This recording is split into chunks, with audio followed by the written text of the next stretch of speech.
ప్రవచనాలు పలికేవి, భాషలు పలికేవి, ఇవన్నీ ఇంకా చాలా, ఇవన్నీ కూడా కృపావరాలుగా ఎంచబడి ఉన్నవి.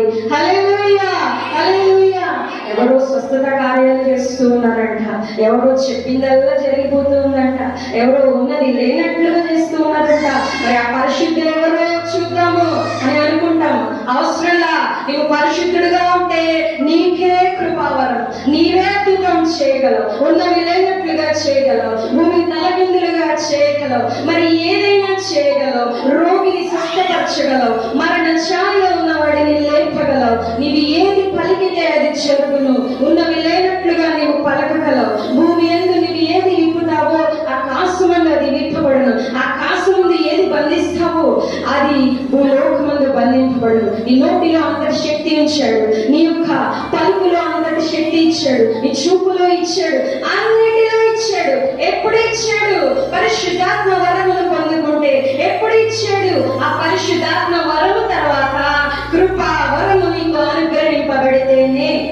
హల్లెలూయా.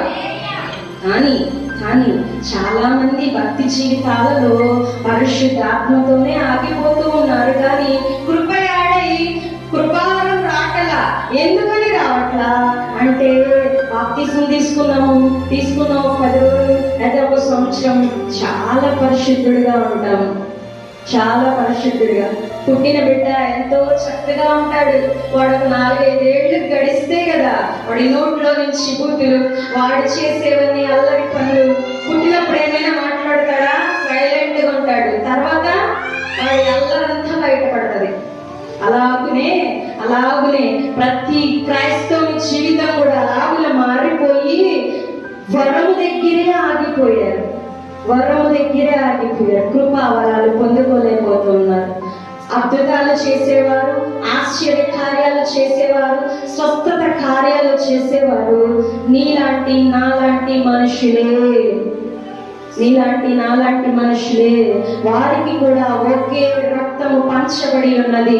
పరిశుద్ధుడైన నజరేయుడైన యేసుక్రీస్తు వారు సిలువలో మరణించి నీ కొరకు నా కొరకు ఒకే పరిశుద్ధ రక్తాన్ని కార్చి ఉన్నారు.